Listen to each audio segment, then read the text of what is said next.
बिस्मिल्लाहिर्रहमानिर्रहीम। इय्याका नअबुदु व इय्याका नस्तईन।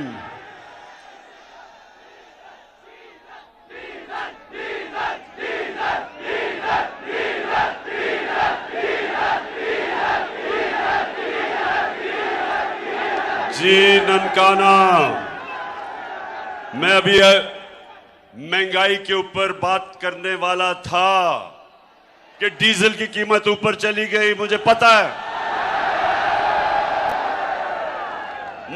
है कि हमारा किसान मुश्किल में है। एक तो डीजल की कीमत ऊपर और दूसरा बिजली की कीमत दुगनी से भी ज्यादा। तो मैं अभी उसके ऊपर आता हूं। सबसे पहले ननकाना, मैं आप सबको आज सलाम पेश करता हूं। माशाअल्लाह। पहले मैं पाकिस्तान की बात करता हूं। अगर हमारी हुकूमत को साजिश के जरिए ना गिराया जाता, बैरूनी साजिश, बाहर से फैसला हुआ कि इमरान खान को हटाना है और इमरान खान को हटा के एक उनका नौकरी करने वाला, जूते पॉलिश करने वाला प्राइम मिनिस्टर लाना है। और मैं फिर से इस हुकूमत का शुक्रगुजार हूं कि वो जो मुरासला छुप गया था, दबाया गया था, मीडिया ने दबाया था कि पता ना चल जाए कि कितना बड़ा मुल्क से गद्दारी हुई, वो मैं इस हुकूमत का शुक्रिया अदा करता हूं कि उन्होंने वो साइफर को उठा लिया और कहते हैं कि इस पे कमीशन बैठेगी। ये तो आपने जबरदस्त काम किया, लेकिन कमीशन आप नहीं बनाएंगे, क्योंकि आपने तो फायदा, आप तो साजिश का हिस्सा थे। कमीशन बनेगी हमारे ऐसे जजेस जो कि जिनकी क्रेडिबिलिटी है, और इंशाल्लाह वो कमीशन बनेगी।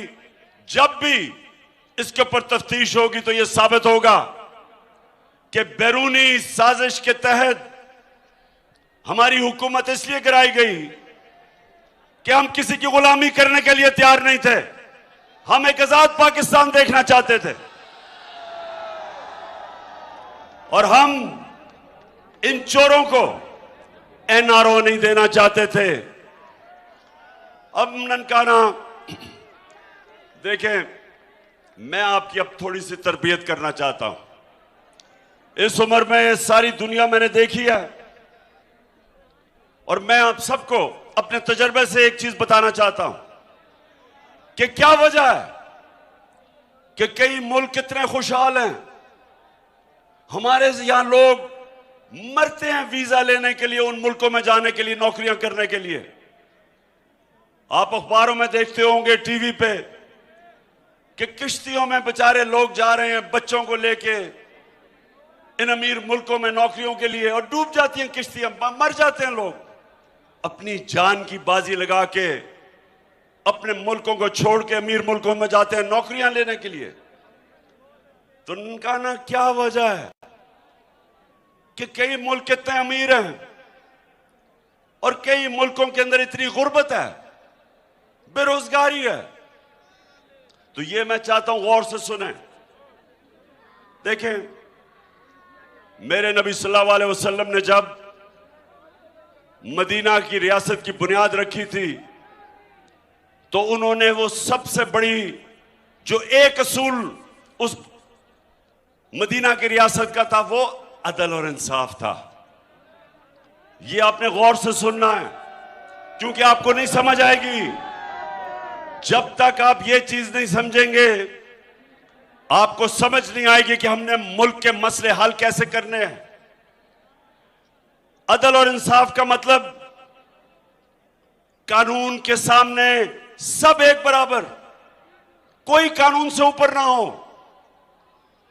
मेरी नबी सल्लल्लाहु अलैहि वसल्लम ने कहा, मेरी बेटी भी अगर जुर्म करेगी तो उसको सजा मिलेगी, मेरी बेटी भी कानून के ऊपर नहीं है।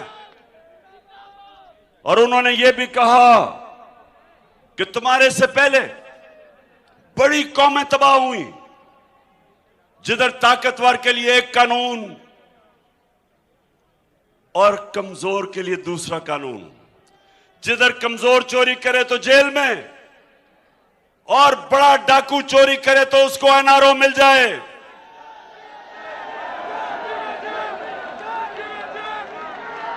सिर्फ जिन मुल्कों के अंदर आज वो 1500 साल पहले मेरे लीडर ने कहा था, आज आप दुनिया का नक्शा उठा के देख लें, एक चीज फर्क करती है अमीर और गरीब मुल्कों में।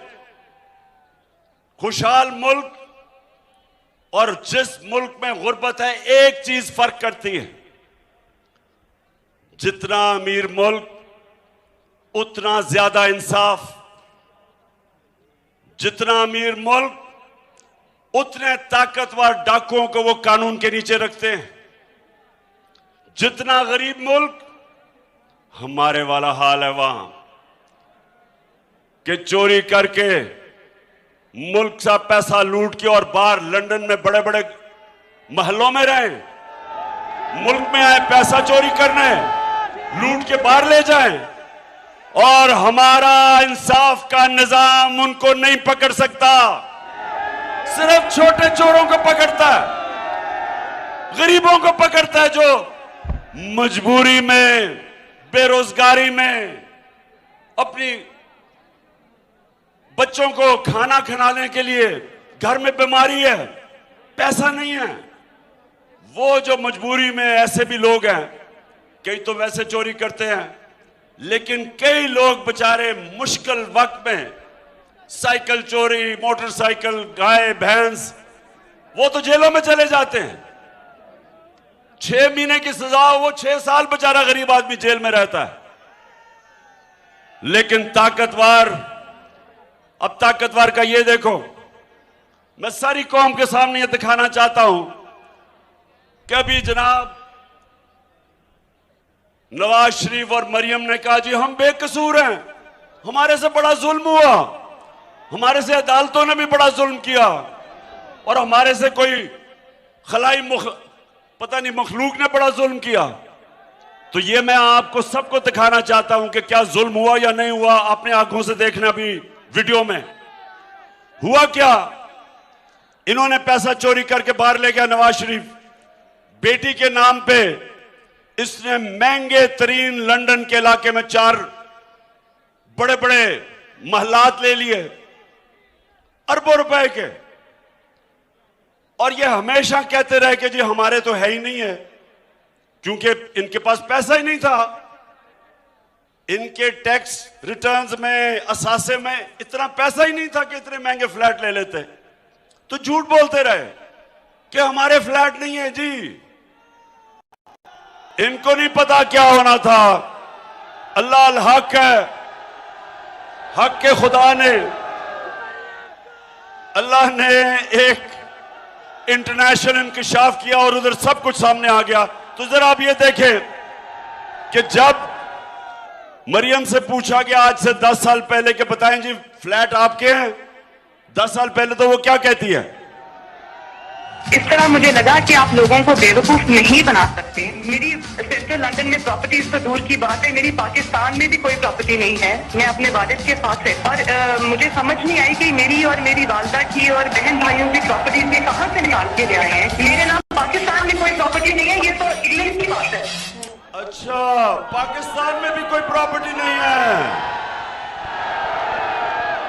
बेचारा अगर उसको कोई, आप कोई उसको अपने घर में ठहरा लें, बेचारे के पास कोई प्रॉपर्टी नहीं है।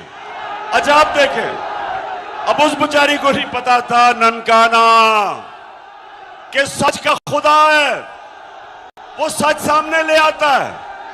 बैरूने में एक बैरूनी इंकशाफ हो गया जिसको पैनामा पेपर्स कहते हैं।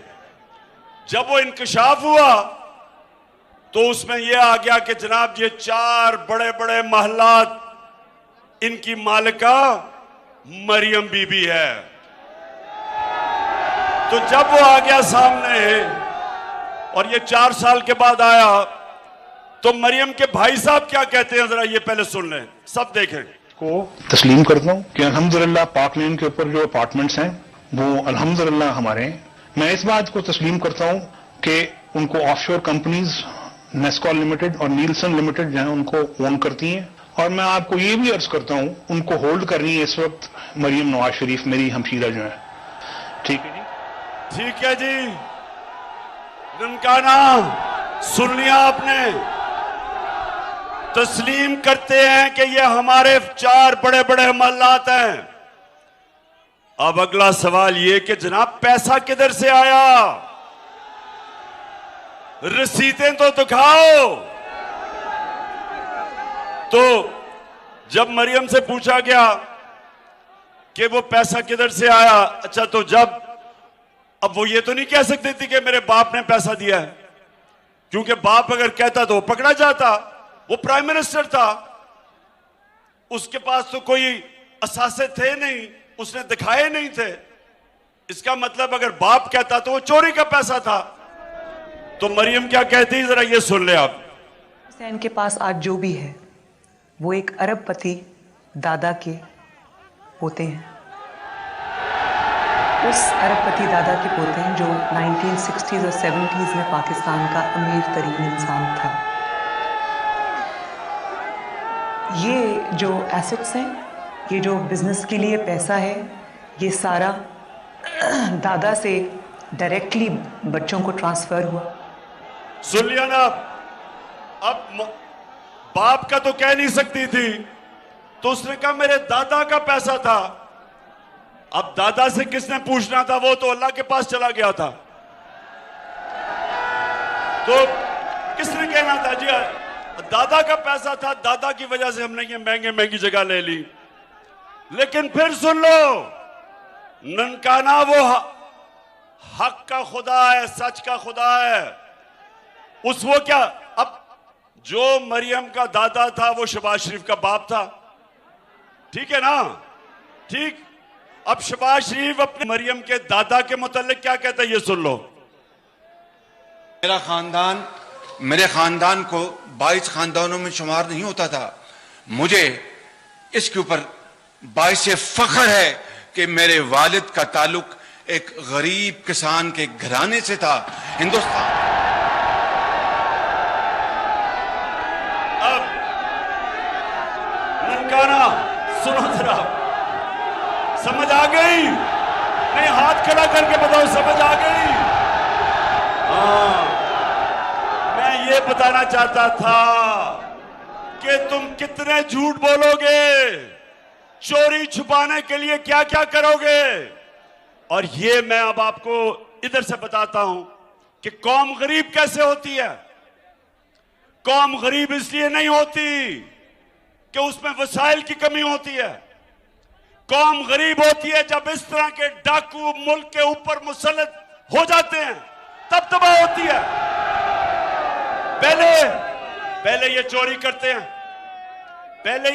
करते हैं, उसके बाद वो, क्योंकि वो पैसा नजर आ जाए, अगर वो पाकिस्तान में रखे, अरबों रुपए बिस्तर के नीचे तो नहीं रख सकते, बैंकों में रखेंगे तो लोग पूछेंगे किधर से पैसा आया। तो वो चोरी करके पैसा मुल्क से बाहर भेजते हैं, जिसको मनी लॉन्ड्रिंग कहते हैं। डॉलर लेके पैसा बाहर भेजते हैं, उससे मुल्क में, ननकाना नौजवानों सुनो, ये क्या हो रहा है आपके मुल्क के साथ। जब वो डॉलर लेके बाहर भेजते हैं तो मुल्क में डॉलरों की कमी होती है। जब डॉलर की कमी होती है, रुपए की कीमत गिर जाती है।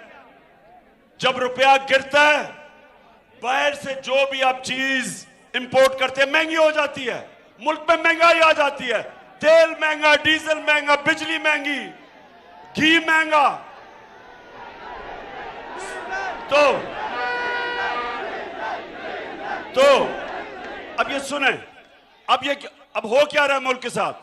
पहले ये पैसा बाहर भेजा, अब पैसा बाहर भेजने के लिए इनको मुल्क के इदारों को कमजोर करना पड़ता है। ये मुल्क के पहले एफबीआर के ऊपर अपना आदमी रखाते हैं, ये फिर नैब के ऊपर अपना आदमी रखवाते हैं, एफआईए के ऊपर अपना आदमी रखवाते हैं। फिर जब ये देखते हैं कि उसके बावजूद पकड़े जा सकते हैं, कानून बदलते हैं अपनी चोरी बचाने के लिए, नैब के कानून बदलते हैं। जब ये नैब के कानून बदलते हैं, सुने, तब भी नहीं ये खुश होते, फिर इनको अपने जज रखने पड़ते हैं। सजाद अली शाह जस्टिस एक ईमानदार चीफ जस्टिस था, इन्होंने डंडों से सुप्रीम कोर्ट पे हमला करके उसको भगाया, क्योंकि ईमानदार चीफ जस्टिस को यह बर्दाश्त नहीं कर सकते थे ये जजेस के अंदर तकसीम करते, क्योंकि चोरी बचानी है। इनको अपने जज चाहिए, इनको अपने एफआईए का हेड चाहिए, क्योंकि नहीं तो जो मकसूद चपरासी के 4 अरब रुपए आए थे, अगर एफआईए गैर जानबदारी से अगर वो तफ्तीश करे तो पकड़ा जाएगा शहबाज शरीफ।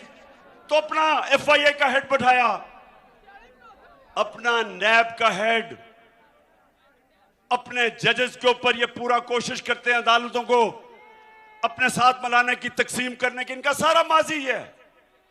अपने आईजी रखते हैं, ये आईजी भी वो रखते हैं जिस तरह इस्लामाबाद का, जिसके ऊपर करप्शन का केस था, 2 नंबरों को रखते हैं ताकि कंट्रोल कर सके, ताकि वो इंसाफ ना दे, इनको ये कंट्रोल करें। ये अपना आर्मी चीफ रखने की कोशिश करते हैं, क्योंकि हर चीज को कंट्रोल करना चाहते हैं। मेरिट की कत्लेआम होती है, कानून की बालादस्ती तबाह होती है, जंगल का कानून आ जाता है, और फिर जब ये इनकी चोरी जब कोई नहीं पकड़ता तो किसी भी ताकतवर की चोरी नहीं पकड़ी जाती, मुल्क लूटा जाता है, मुल्क मकरूज हो जाता है। जब जनरल मुशर्रफ ने इन दोनों डाकुओं को एनआरओ दिया 2008 में, क्या हुआ उसके बाद? क्या हुआ उसके बाद? 4 गुना कर्जा बढ़ा पाकिस्तान का, 6000 अरब से, जो 60 सालों में पाकिस्तान का कर्जा था 6000 अरब, ये जब 2 डाकू खानदान आए, 10 सालों में हमारा कर्जा 4 गुना बढ़ के 30,000 अरब पे पहुंचा।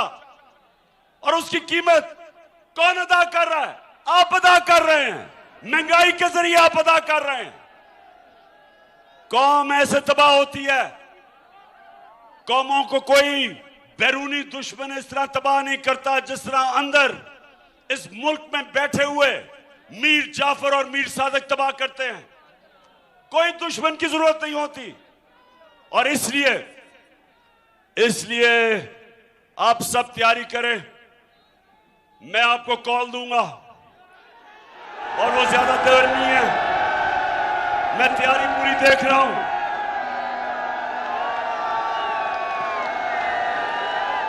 मैं पूरी तैयारी कर रहा हूं, मैं कॉल दूंगा, लेकिन उससे पहले ये सारे चोर जमा होके हर किस्म की कोशिश कर रहे हैं कि किसी ना किसी तरह ये मुझे और मेरी पार्टी को किसी तरह पब्लिक की नजर में गंदा करें। और वो क्या कर रहे हैं? गंदी गंदी वीडियो तैयार कर रहे हैं,